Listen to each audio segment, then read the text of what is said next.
It's Cardinals time. Man, I got the worst freaking diabetes right now.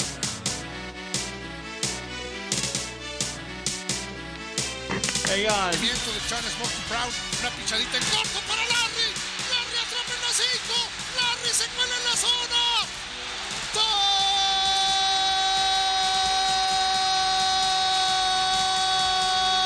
Touchdown.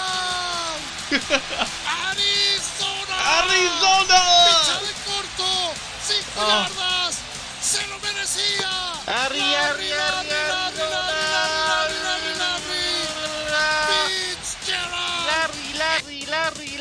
Larry. Fitzgerald. Oh, Lutz is excited too. That, of course, was the Spanish radio call by La Voz Roja, Gabriel Trujillo, who does the Cardinals games in Spanish. I understand Spanish pretty well, but not well enough to listen to a whole broadcast, but man, I want to. That dude brings some intensity, and I love the way that he does business. Hey everybody, Kairi091 hanging out with you for this week's edition of Kairi's Cards Cast, alongside the one and only Sir Brian Lutz. Sir Brian Lutz, tell him what's up. What up, gang? Bird gang? What up? Jump me in. Okay, so I am excited because at the end of the show we're going to have a visit from Red Ghost and Academy Award winner Danny Glover. They're going to be joining us. I just want to know, how pumped are you guys right now? Is that your Ron Wolfley? How pumped are you guys? Oh, grab your sword and spear! Moving the chains! March into battle! That's You my... guys gotta learn some tool. Can't keep playing this video game music. Yeah, Ron Wolfley. He's quite an entertainer. He's an impressive consummate professional too, because if you noticed, have you heard the Arizona sports radio call of that game? Hi, my name's Ron Wolfley. Anyways, he doesn't interrupt Dave Pasch during the play-by-play. I know. How do you manage to not interrupt Ron Wolfley all the time? Dude, even professional Chris Collinsworth can't keep himself from interrupting Al Michaels during the NBC play-by-play. So, dude, how jacked are all of you guys right now about all this football woo! stuff? Oh my God, our team is we've been talking about this all year. You know, we kind of actually made this podcast because we knew we were going to win the Super Bowl this season. It's the truth. But then, the Cardinals do such Arizona Cardinals-y shit that it's you never, you don't hold your breath for it. But then it's here we are. Oh, here we are! I'm sorry, dude. This is huge for me. I can't believe that we're actually, sitting here, approaching the NFC Championship, and our Arizona Cardinals are going to be freaking playing in it. We're not... Dude, okay, normally at this time of the year, I've been excited about the draft. Do you know what I mean? I'm looking at mock drafts. I'm looking at where the Cardinals are going to pick. I'm looking at where freaking Mel Kiper Jr. predicts who their Cardinals are going to pick up with their 13th overall pick or whatever it is that they got. Usually that's what I'm doing right now. And I don't give a frick about the draft right now. I don't even know what good players are coming up or nothing. I don't care right now. I got other things to worry about. Seattle Seahawks fans, you guys are probably paying attention to the draft. I get that. Your team's not playing anymore. You guys are done. You guys are done for the year. You guys can focus on the draft. I understand. You guys are done forever, man. You guys are losing Marshawn Lynch. You guys are losing everybody. You guys suck. A you little heard it bit here first. Okay. So, Lutz, I want to talk about last week. There was a football game. Hey, am I still making those sounds I was making? No, you're not. You're not able to hypnotize somebody with a little thing that goes. We're in the NFC Championship game. We're actually here now, right now. We're doing the show for the NFC Championship game. I know, dude. Do you remember the very first show was titled Week 0 of preseason because we recorded it before the first preseason game. Do you think that this many weeks later we'd still be doing podcasts about upcoming games? You know what I mean? I believed. I believed like a young child believes in Santa Claus, except for Santa Claus is a quarterback named Carson Palmer in Oh, this belief system. oh boy, and when he starts a giving, boy does he give. And you know something? Okay, all right, I want to talk about last week's game. At first, There was Frosty and Larry and David and Andre. Andre, why'd you put him in there? Take him off the list. I don't know, this is fit the Slavic fucking meter. I'm trying to think who Wait, does. but that would make Palmer another reindeer, though. That didn't really fit the first thing I was But do alluding to, that you he was Santa. recall the most? Oh boy, Go for it, bro. I'm not. So I want to talk about this. I want to talk about the game. Palmer looked jittery throughout that whole game. I did not like Palmer's performance up until the very end. Now here's the thing. Okay, the huge 75-yard OT pass to Fitz that we all know was amazing, and it was amazing. A significant portion of the credit for that goes to Fitz, obviously, for his amazingness, and we all know that, and he's been well celebrated. But I think it's interesting to note that Carson Palmer's ability to get out of pressure and to see Fitz across the field on the other side of the freaking field from him to a place that you're never supposed to throw as a quarterback. You never throw across your body like that. And he did it because he saw Fitz wide the frick open. And the reason Fitz is wide the frick open is because when the pocket collapsed and Palmer was rolling out the back, Green Bay's defense started closing in on him, leaving Fitz open, which is why that play was able to happen. So good on you, Palmer, for seeing that, Yeah, for bro. staying on your He feet. threw across his body from like still inside his sleigh, and saw Larry all by himself over there. And Larry Legend, man, put on the freaking jets. His red nose started glowing. He took off. Dude, his He stiff brought arm, his stiff arm that he threw was antlers. That was antlers. that was called the antler stiff arm block technique. They've been working on that one, man, along with the shovel pass. Oh, the What do you say? shovel pass. Oh, the shovel pass. Oh, little shovel pass to Larry Fitzgerald. Okay. Hey, Calvisi here. What does Paul Calvisi say? Paul Calvisi here, and I'm a consummate professional. Big professional. That's my Paul Calvisi impression. Can you guys tell how just like elated we are right now that we get to keep making this show? I know, man. It's a pretty big freaking deal. But here's the truth, though. I'm going to give you some God's honest truth, Brian Lutz. If the Cardinals bring the same level of intensity and play that they brought against the Packers, we're going to get demolished by the Panthers. Now, that's just fact. We will have to step it up a lot. If we bring that same level of play, we will get crushed. It won't even be a competition unless we can step it up. I actually walked away from that game. I'm a lot happier now than I was when the game immediately ended. Right after the Cardinals-Packers game, I was pissed off, dude, because it should not have been as much of a challenge as it was. That game was basically gift wrap for us, to use more Christmas metaphors. With Green Bay being as beat up as they were, freaking that one dude. What's the dude's name that was coughing up blood? Cobb. Oh yeah, Cobb. Yeah, that dude that left the game, Cobb. And you figure all these things going wrong for the Packers and everything's going right for the Cardinals, and we have to win it on a crazy overtime play. That should have been a blowout. Ever since that Steelers game, I have no longer felt like injuries are beneficial, because I remember secretly kind of gloating a bit when Michael Vick went out, and which is stupid because he was horrible. So it's like it could only get better. You know, what was I hoping for by another quarterback stepping up? Vic was doing a fine enough job losing the game. But then Landry Jones came in and they just started smoking things. Named Cardinals. So the point is, my point is that the Cardinals should have beat the crap out of the Packers that game, and we didn't. Yeah, it's Aaron Rodgers though. I mean, it's like, in retrospect, it's super awesome that the game ended that way.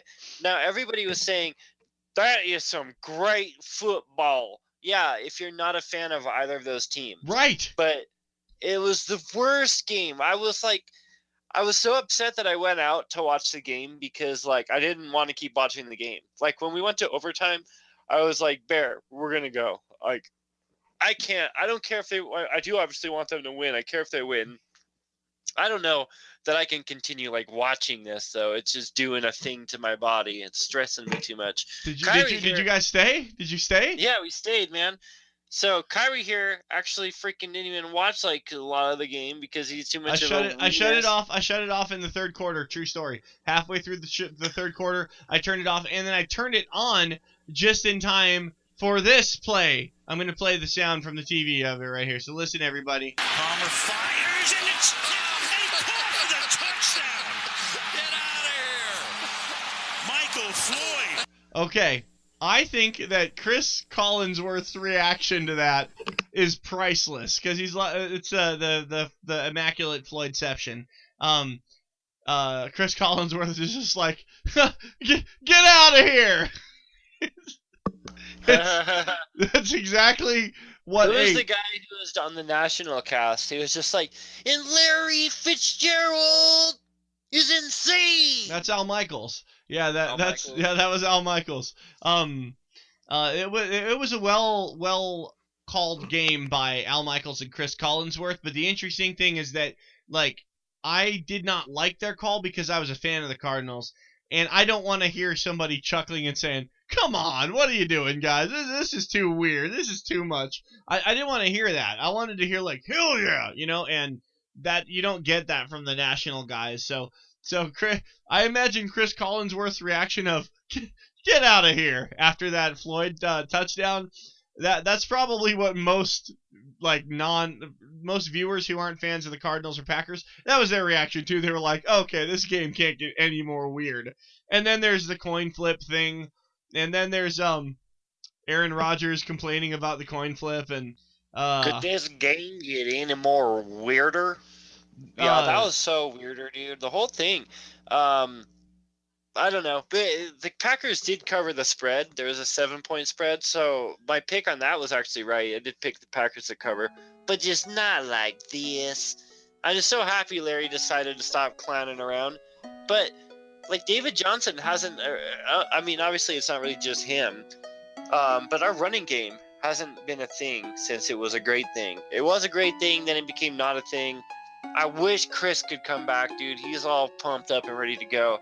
But it's like you watch the tape and like David Johnson does such a good job of trying to follow his blockers because that's what he was told. They're like, we'll lead you to the promised land.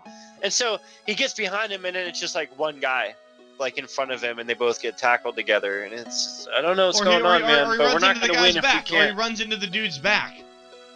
Yeah. You know what? We're not going to win if like we can't get a running game going. But I do kind of like the underdog status a little bit because they got, I mean, it's almost like we're even because I think that the odds makers typically give 3 points. They give a field goal to the home team as far as I've noticed.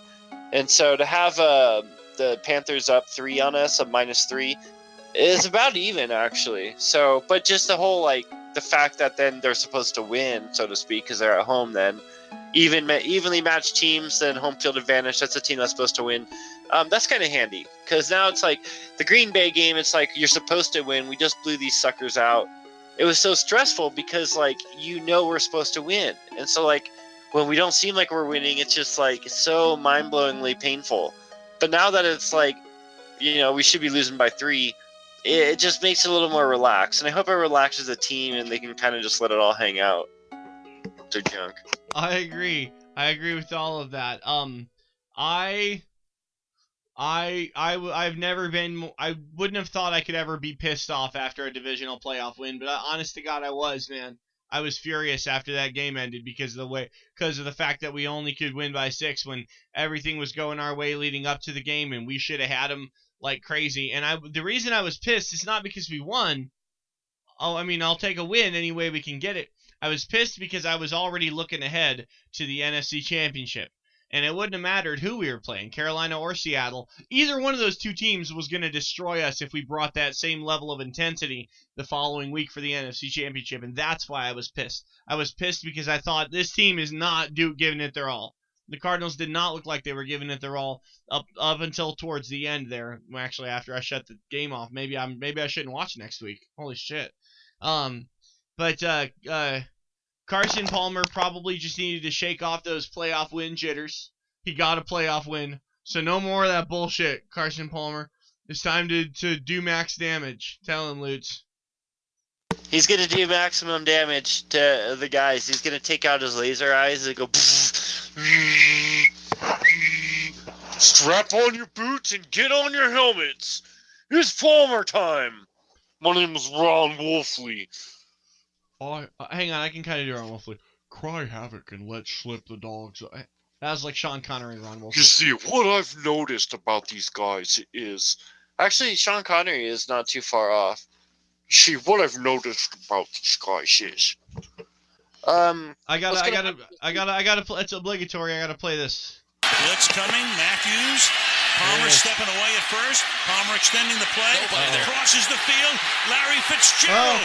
Fitzgerald is going to take it into Green Bay territory. Larry Fitzgerald inside the 30. The 20. If he Larry scores, it's over. Fitzgerald is insane. He's insane. To the 4-yard line. One of the greatest postseason performers ever. Yeah. His 08 postseason was one for the ages. So what happens here? Oh, honestly, I've watched the clip of the pass, the Palmer to Fitz 75-yard pass. I've watched it about 100 times, and I'll watch it 100 more. And it still gets me amped. Like I know the outcome, man. It's still. Oh, can you imagine if the Super Bowl ended victoriously? How like that 65-yard touchdown would be that kind of play? But now it's like people still cite that as like one of the best Super Bowl plays ever. But you can't watch it. You can't look back at it fondly. No, Why am I actually, talking I can't. about this? We're in the NFC Championship game. That's what we are. Unless your name's the Panthers, you are not. So we know about having a good football team. So just listen up real quick. Yeah. What's going to happen is we're going to put this dude under and this dude over Olsen. We're going to nullify him. Like, we have too many defensive backs for the type of freaking wide receivership that that Carolina's even going to throw at us. So I think our defense is going to match up pretty well. I think we're going to be able to stop the run. We're going to get in our gaps, good gap discipline. We're not going to take any freaking Cam crams off the A gap. No, that's what I worry about, Lutz. I worry that we're going to button down that secondary and cover all those receivers, and Cam Newton's going to burn us for 22 yards on every down on his legs. That's what I'm worried about. He'll get hit like in a car wreck too soon. He'll get taken out, dude. It won't happen like that. Dayon is going to be back there spying him. He already knows. He's going to get instructed. Did you see the hit on Cam Newton? I was doing Calais Campbell's voice. Hey, my name's Calais Campbell. That's not Calais Campbell. Calais Campbell. Hey, Calais Campbell talks really deep, and he kind of. No, he has like a high pitched deep voice. It's kind of weird. Calais Campbell is like a gentle giant. Like, he's not that intimidating. It's hard to imagine him being like really like scary on the field. Dude. Like, look at James Harrison's face sometimes, and he's just like scary looking. But you look at Calais Campbell, he's just like this big happy guy. He's like, I'm sorry I had to tackle you. Let me help you up. Oh, that was fun that Clay Matthews was dumb. When he did the thing he did the straight up like. You can't talk about the other Green Bay game. Too slow. He did the too slow. He did the kindergarten zinger to Carson Palmer. I wonder if he regrets that after his team got blown the fuck out and then lost the NFC divisional round. Anyways. Well, it totally made him look like a dick wanger because, like, they did lose that game. And it's like, man, you got to resort to such petty shit because your team is getting beat down harder than you've ever seen them get beat down. So that's what you're going to do? Yeah, he is a dick wanger. I don't even want to buy a fat head of him anymore. I was going to. Yeah, if he didn't have his helmet on, you know that he'd have, like, picked his hand up and, like, combed his hair back with it afterward. And he would have gone, oh, hey. Hey! This long-ass fucking Viking hair. But no, we're going to win, right? 24-21? Is that what you said? I don't know. That's what I said. That's okay. right. I don't remember what I said. I'll say it in a few minutes here coming up with the segment that we've already pre-recorded. Anyways, let's move on to the picks.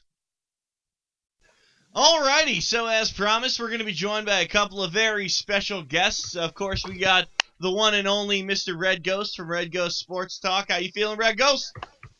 Grown man business. Oh, man, we don't have Magic Man to say click, clack. Click, clack. Oh, so Y'all said it for him. Lute's got to say click clack for the Magic Man.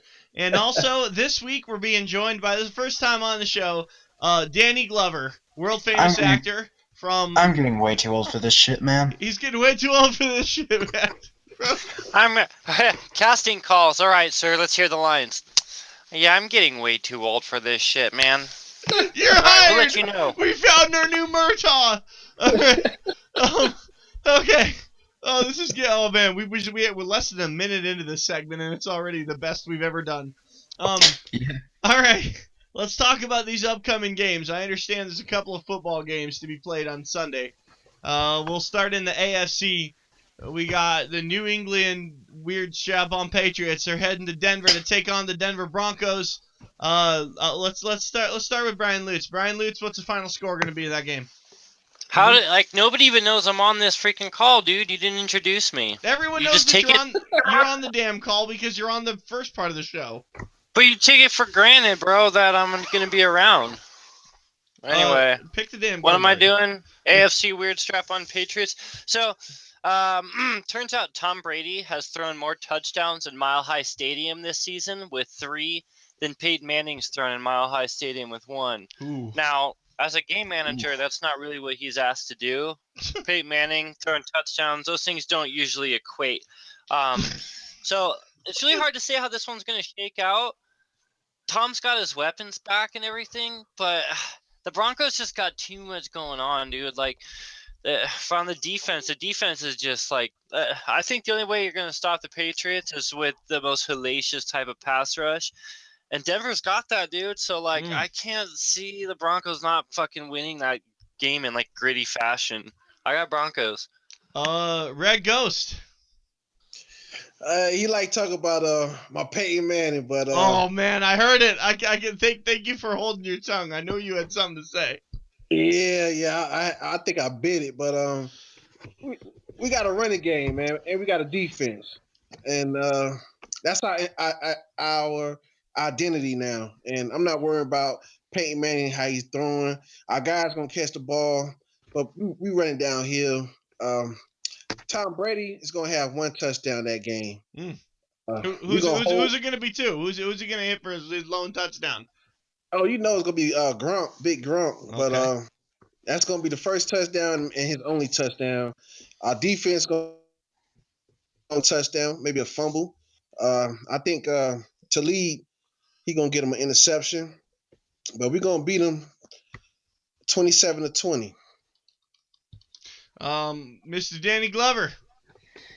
Well, I think the HGH is on the Broncos side on this one. I say 28-21. Oh my God, man! What's with the Peyton hating? Oh man, I'll tell you it's what. Too easy.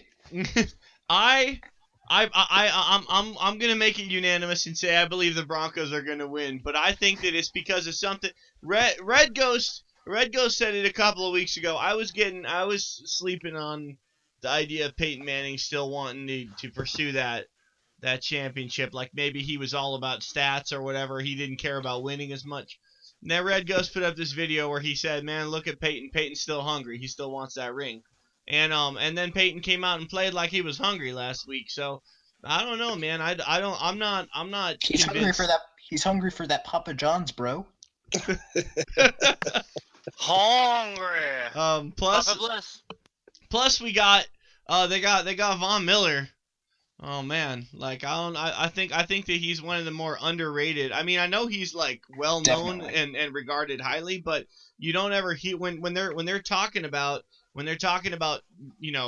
dudes that have like excellent pass rush skills. Nobody ever mentions Von Miller, but I feel like his name should be right up there alongside the best of them, man. He's as good as anybody at the outside linebacker position. So I feel like that, coupled with all the other stuff they got going on defense, I'm putting it on Denver, 31. New England weird strap on Patriots only going to put up 17. I like that score. Hey, let me ask something. They forgot about DeMarcus Ware.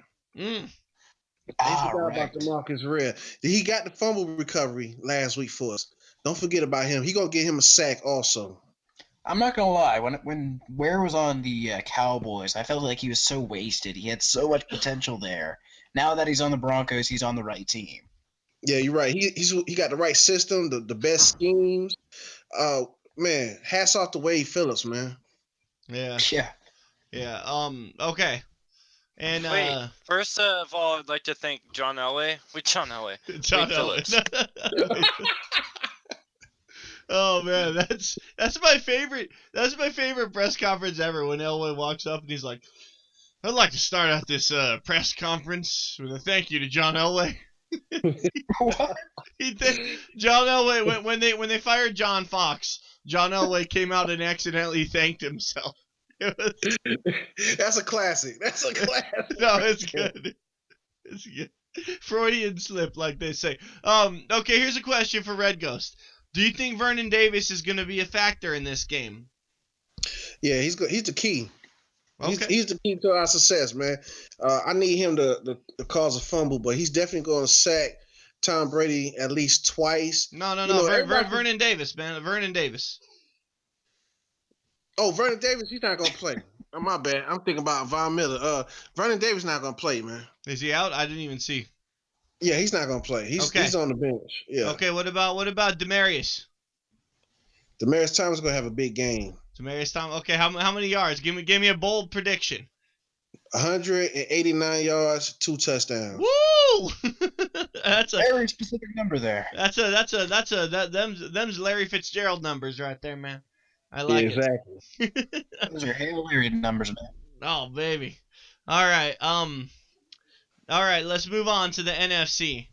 My team, my Arizona Cardinals, are going to Carolina to take on the Carolina Cam Newtons. Now, I call them that because that's really all that matters on their team. Because if you take him off of their team, they're probably 500, maybe they 7-9, 6-10. Wait, hold up.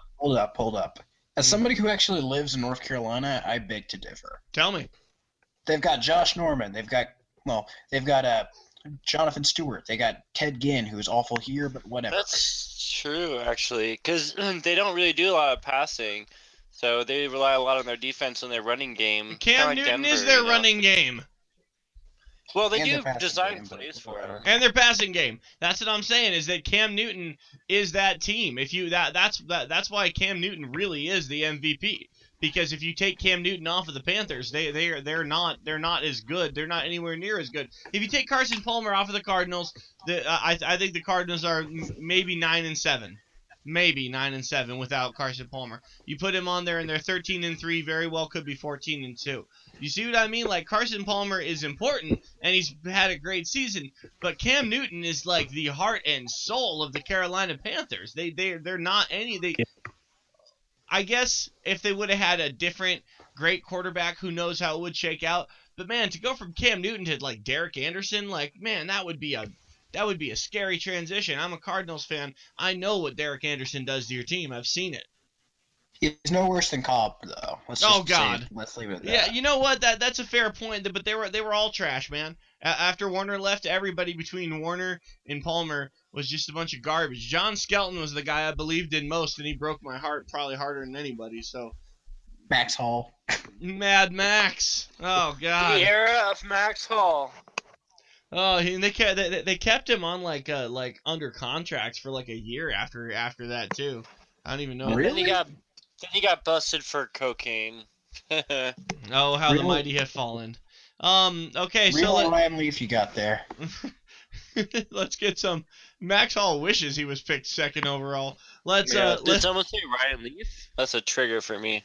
Let's get some final scores for the NFC Championship here. We'll start this one off with Brian Lutz. I didn't even get to give my pick, but I think Arizona will win. 24-21. Cardinals. I hate that you say it's going to come down to a field goal. Games that come down to a field goal this postseason have been really weird. Yep. Yeah, you're right about that. It's gonna be a weird one. Well, man, I hope it's them that misses the game winner and not us that has to kick the game winner, because Blair Walsh has taught me I don't ever want us to be in that position. Danny Glover, I know that you're getting too old for this shit. I understand. I get that. Can you before you get any older, can you give me your final score prediction and pick for the NFC Championship? This is a tough one. 21-17 Cardinals, I gotta say. Maybe it's just the bias talking. I don't know. I would have no problem with either of these outcomes so far.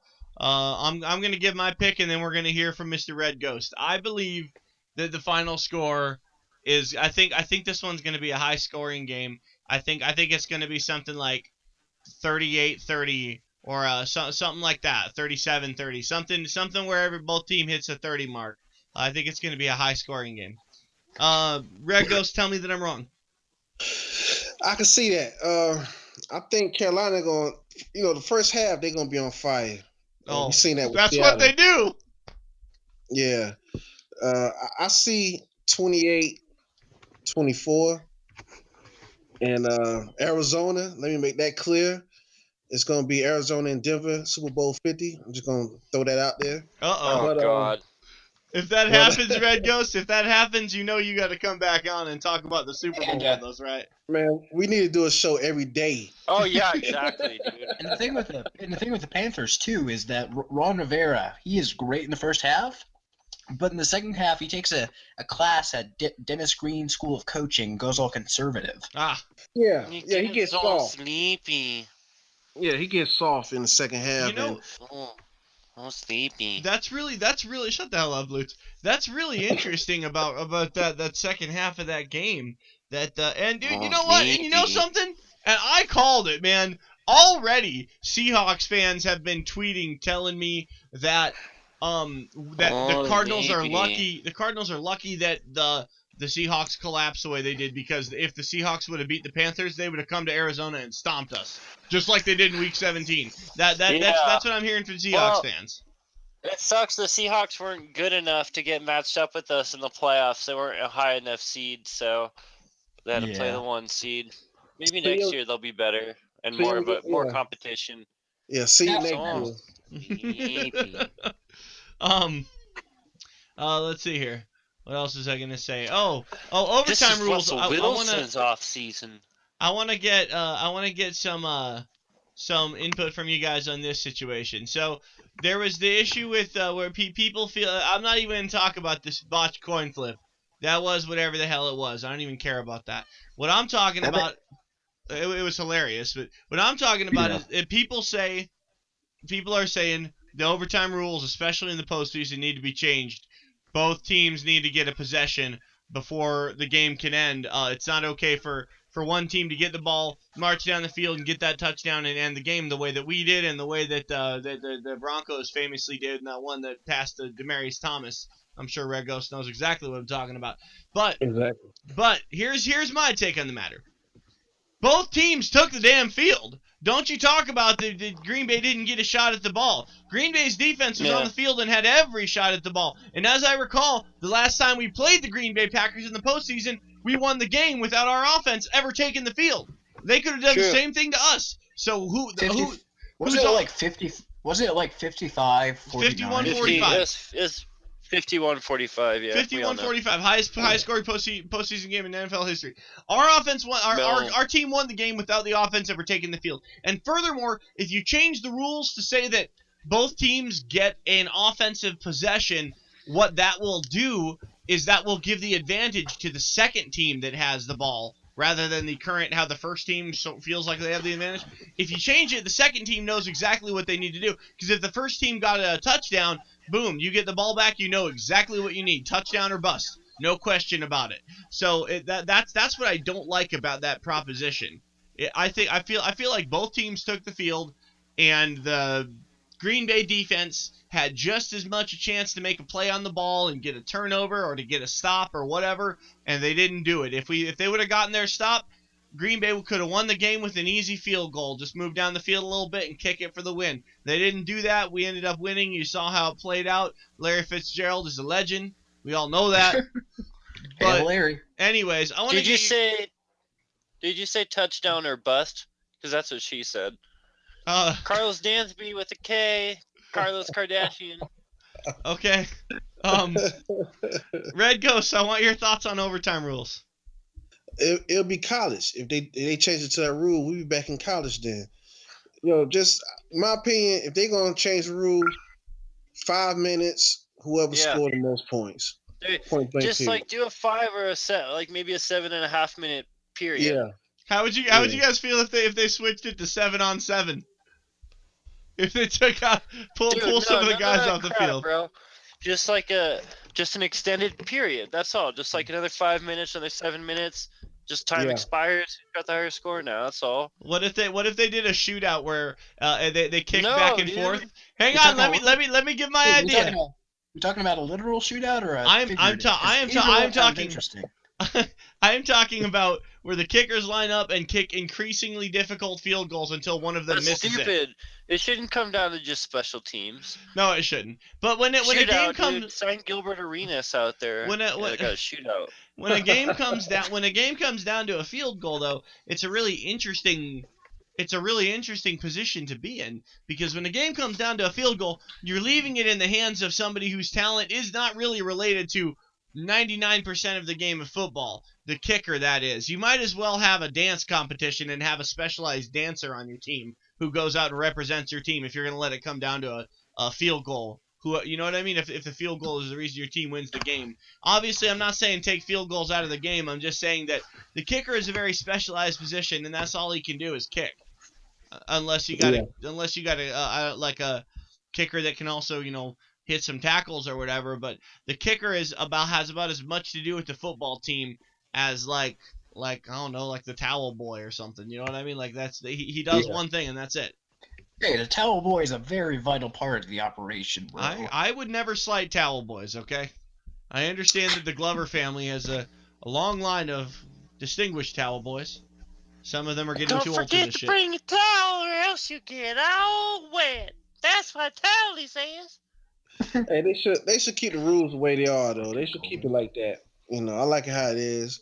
It's like sudden death. Stop them. I agree, Red Ghost, and I think that having the provision in place where a field goal doesn't win it is a good thing, because it's a little bit okay. You know this. It's not that hard to get into the red zone, but once you're in the red zone, it is very hard to get into the end zone. So exactly, leaving it as a field goal was a bad idea, because any team could get down to the red zone, kick the game-winning field goal, and be done with it. That's why I like that they're forcing them to go for the touchdown or to kick the field goal, and then the other team gets a chance to come down and do the same thing. I like that idea. I like the playoff for the overtime rules the way they are. I don't think they should change them at all. Danny Glover, tell him. I don't really got an opinion on this matter. Man, you got to have an opinion. Do you really think that God came down and gave the ball to Michael Floyd? Did God come down and give the ball to Michael Floyd on that play? No, but he sure as hell shoveled it to Larry Fitzgerald. Well, I saw that, but that was Carson Palmer. The immaculate Floydception is what I'm talking about, dude. That was that was just as crazy as the old immaculate reception. I think this one's a little crazier because I don't know. It was the craziest thing I've ever seen. That game was crazy. No, the real crazy thing is how Santonio Holmes catches the ball on a touchdown. I don't know. I don't think he's ever done that, though. I don't think Santonio... Why are you guys talking about this shit? I don't even know. We're getting too old for this shit. All right. The Alzheimer's is taking over, bro. I know, man. Don't worry. The Steelers got bumped out. We don't have to worry about them. Thank you, Broncos. You're welcome. Grown man business. All right, guys. That's going to do it for this week's edition of Kairi's Cards Cast. Be sure to join us next week when we get you ready with all the information you're going to need for this year's Pro Bowl. I'm just kidding. I don't care about that. We'll get you ready for the... Yo, quick, though. Let's get some picks on that Puppy Bowl. Have a good week, everyone. Thank you. All right. Bye. Thank you again to Red Ghost and Danny Glover for joining us. Danny Glover. Red Ghost, Danny Glover. Woo! Danny Glover was getting too old for this shit, but he made time to join us anyways. Thank you, Danny. We appreciate it. Good night. Looking forward to Lethal Weapon 5. Was there already a Lethal Weapon 5? Yeah. Then they're 6. up in like some. They're way up there, dude. They're in the double digits at this point. You want to use binary to express it. Okay, so thank you so much for joining us, you guys. Be sure to jump in next week when we get you ready for the Pro Bowl and the Super Bowl and all the other bowls. Woo! Go Cardinals! Puppy Bowl! Puppy Bowl! Puppy Bowl! Go Guys, Cardinals! let's get fucking pumped, dude. NFC Championship! NFC Championship! Woo! Woo! Woo! We're gonna Woo! win everything! We're going to Super Bowl if we win this. Come on! Strap up your boots and put on your sandwich. It's gonna be a wild ride. Woo! Puppy Bowl! Have a good week, everyone. Bye. NFC Champs!